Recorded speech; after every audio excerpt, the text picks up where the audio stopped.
El éxito de un país como Brasil es éxito también para América Latina, que pienso que estamos llamados a integrar un día.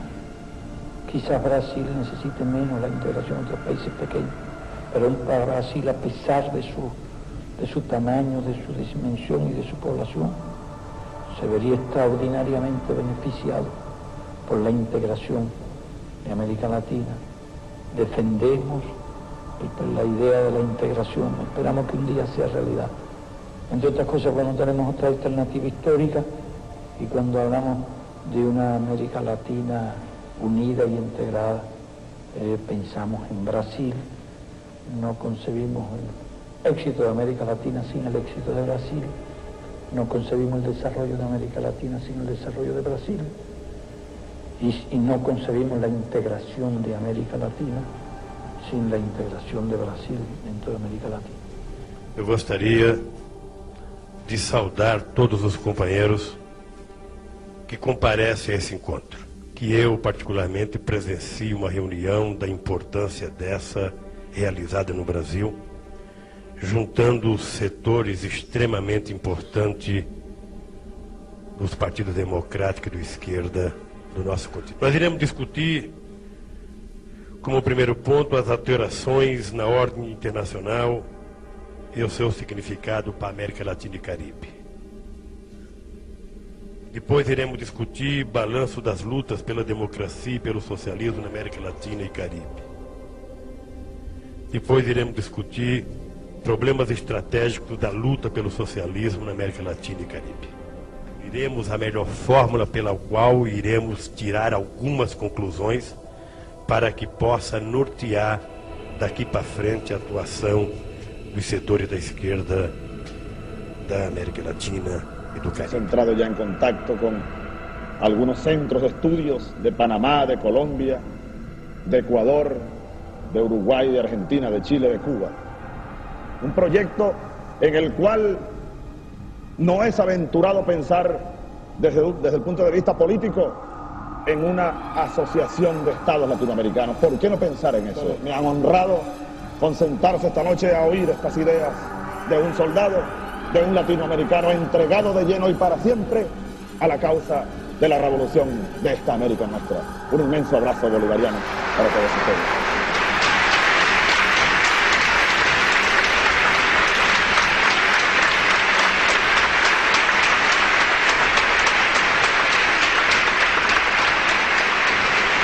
E nós chegamos, e eu quero, companheiro da direção do Fórum de São Paulo, debitar parte da chegada da esquerda ao poder da América Latina pela existência dessa cosita chamada Fórum de São Paulo. São Paulo foi fundado em 1990 por Lula, Fidel Castro e Frei Beto. A ideia parece que foi do Frei Beto, que passou por Lula, que passou por Fidel Castro, que adorou a ideia. Que era articular todas as organizações de esquerda e restaurar o movimento comunista na América Latina, que naquela altura estava em crise por causa da queda da União Soviética. Quando passaram, no 15º aniversário do Foro de São Paulo, o Foro de São Paulo já tinha mais de 200 organizações que pertenciam a ele, entre as quais tinha partidos políticos legais, organizações terroristas, narcotraficantes, tudo misturado, tá certo? Numa suruba política dos demônios, né?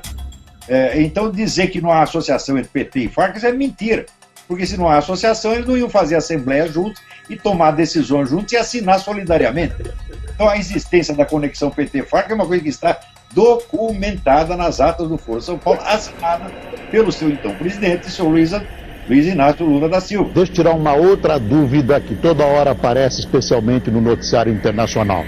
Fala-se, eu não acredito nisso, mas eu quero colocar isso na entrevista, de uma aliança, de um eixo Chaves, Fidel e Lula. Ô Boris, você sabe que isso é no mínimo uma piada de mau gosto, claro. E eu te aconselho até não repetir isso. Foi aqui. E devemos muito aos companheiros cubanos. Devemos muito aos companheiros cubanos. E o Chávez vai fazer muita falta. E eu espero que o Maduro cumpra exatamente o papel que o Chávez ia fazendo para a integração da nossa querida América do Sul. Hoje eu estou de alma lavada, porque parecia impossível, há 4 anos atrás, nós 3 estávamos sentados numa mesma mesa, comunicando, finalmente, demos um passo importante em benefício dessa grande nação sul-americana. La victoria de Brasil ha logrado la consolidación para la nueva etapa del avance de las transformaciones y los cambios de América Latina. Es un paso gigantesco del gigante Brasil que viene a reforzar toda nuestra fuerza revolucionaria en el continente. Querían revertir al gran Brasil para después venirse sobre todos nosotros.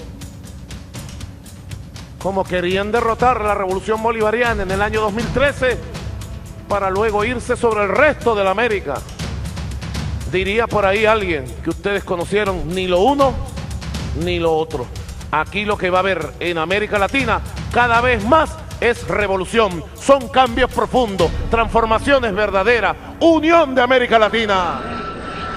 Sabe o que é, querida? Eu preferia que hoje a gente não falasse sobre o Brasil. Eu preferia falar basicamente sobre a Unasul e lá eu prometo que eu faço uma entrevista para vocês. E rapidamente nós precisamos tomar um rumo, professor. Porque eu vou dizer uma coisa para o senhor. A continuar do jeito que está, pode esquecer. Ou vocês saiam do país, ou vocês se curvem ao comunismo, porque a China já chegou, já chegaram 50 bilhões de dólares em 3 aeronaves, há 10 dias, para aporte de recursos, eu não sabia onde. Hoje eu estou começando a ter uma certa pista do porquê precisou entrar esse dinheiro no país, portanto não é pelo Banco Central, coisas terríveis estão acontecendo na política de bastidores. A Rússia tem tido uma certa disputa com a China, mas agora eles também já estão aliados. Os dois vão dominar áreas estratégicas do país com acordos que a Dilma está assinando. Eu estava recordando uma conferência que eu fiz em 1989, com o título O Fim do Ciclo Nacionalista. E eu dizia o seguinte: toda a cultura brasileira, desde o século XIX, ela se estrutura em função do conceito de nação, nacionalidade, nacionalismo e identidade nacional. São 200 anos de busca da identidade nacional. E acontece que, por uma infelicidade, esse país começa a se projetar no mundo no instante em que a época da formação das nacionalidades já acabou e nós estamos vendo a formação de grandes blocos regionais para suprimir as soberanias nacionais e integrar no futuro utópico o governo mundial. Então é a mesma coisa dizer, o nacionalismo brasileiro chegou tarde e nós estamos com um problema. Então, tudo em volta vai nos sufocar e nós temos que usar muita inteligência para ver, nesta época onde tudo está nos cercando para abafar a nacionalidade, conseguir nos sair mais ou menos bem no meio disso. Então precisa muita criatividade, precisa muita audácia, precisa muita inventividade. E bom, eu falei isso em 89. Agora nós estamos vendo a pátria grande se formando e estamos vendo a Rússia e a China comprando o Brasil. Então, quer dizer, nós estamos sendo integrados num bloco regional sem ser consultados e sem que a maioria tenha sequer consciência disso. Enquanto isso, estávamos se preocupando, vamos dizer, com os Estados Unidos. Né, com aquelas coisas, os Estados Unidos vão invadir a Venezuela, os Estados Unidos vão invadir o Acre. Tem muito milico que acredita nisso. Olha, a política americana na América Latina se caracteriza há mais de 20 anos pela total ausência. Você não tem sequer aquilo que se chama diplomacia pública, quer dizer, sai uma notícia falsa contra o país, o embaixador vai lá defender. Não tem nem isso no Brasil. Então isso quer dizer, a presença americana não existe, mas existe um campo aberto, convidativo para a presença russo-chinesa. É isso que está acontecendo dentro dos nossos olhos. Eu pensava nisso em 1989 e ficava desesperado de ver que ninguém estava prestando atenção nisso aí. Mesmo milicos, que dizem que entendem já política, não entendem nada. Se tem 2 ou 3 que entendem lá, é muito. E, então nós vemos o país inerme, diante de esquemas multinacionais absolutamente incontroláveis, e a gente aqui tentando clamar por intervenção militar ou por impeachment. E eu acho que tudo isso, intervenção militar, impeachment, todo objetivo focal que você puser agora está errado. O que nós temos que fazer é o seguinte: deslegitimar o establishment inteiro. Então, ao pessoal que é anti-intervencionista, eu digo, tá bem, você não quer intervenção militar, então você faça um movimento popular para deslegitimar o establishment, para isolá-lo, para que ele não seja reconhecido como governo. E daí você já criou um princípio de uma nova legitimidade e de uma nova legalidade. E para os intervencionistas, eu digo, você quer uma intervenção militar? Então, sabe o que você faz? Você pare de falar nisso e incentiva o movimento popular para criar uma situação que deslegitime o establishment, tá certo? E daí os milicos irão em sua ajuda. Então, pare de clamar por intervenção militar para os civis, que é o que você está fazendo, e fale com os militares. E com os civis você ajuda o movimento civil. Então, essas coisas convergem. Mas no Brasil, todo mundo pensa, as pessoas não pensam estrategicamente, nem dialeticamente, pensam doutrinariamente, em termos de contra e a favor. Elas pensam, o que eu quero, o que eu gosto, o que eu amo e o que eu detesto. Eu digo assim, não vai. Você está tratando a coisa numa clave puramente de preferência emocional. Né? E, nesta hora, é urgentíssimo você ser muito inteligente, muito calmo, tá certo? E muito realista. E tentar, sobretudo, fazer as coisas convergirem e não divergir em discussões idiotas. Você é contra ou a favor da intervenção militar? Digo, bom, você pega um cara não intervencionista e digo, olha, a situação se agrava, o PT consolida o poder, daí vem os milicos e derruba os caras. Você vai ser contra? Não, ninguém vai ser contra. Não. Você pega o intervencionista e diz, olha, você quer intervenção militar? Quero. Vamos supor que a intervenção militar não aconteça. O povo se reúne, faz uma intervenção civil, derruba esses caras. Você vai ser contra? Não. Então, vocês estão falando a mesma coisa. Quando mudaram a capital para Brasília, o efeito foi exatamente esse, deixar o establishment inatingível. Isso. Para que eles possam resolver tudo entre eles, sem que ninguém no país nem saiba o que eles estão decidindo. Tá certo? Então, foi uma hierarquização fora do comum. E a diferença de governo e povo estava assim, ficou assim. Né? Então, ficou tudo difícil. Qual é a solução? Ignorar Brasília, virar as costas, dizendo, nós não os reconhecemos, nós não os obedecemos, nós não queremos ouvir vocês. Nós estamos criando um novo Brasil, uma nova política brasileira, a partir das raízes na sociedade, a partir da transparência e do discurso franco. Eu acho que o panelaço é a maior invenção.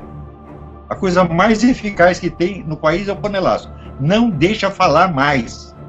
Não deixe falar, não obedeça, não reconheça. Você diz, senhora presidente é o caralho. Você é uma usurpadora, você foi eleito por uma invenção, numa eleição com apuração secreta. Você sabe quem inventou a apuração secreta? Foi Andrei Vyshinsky, que era um interventor soviético na Látvia. Chegou lá, fez uma eleição com apuração secreta para impor o regime. É uma invenção comunista que os caras estão aplicando no Brasil. E todo mundo aceitou. Todo mundo aceitou. Quer dizer, agora, se você aceita isso, bom, o resto você vai ter que engolir também.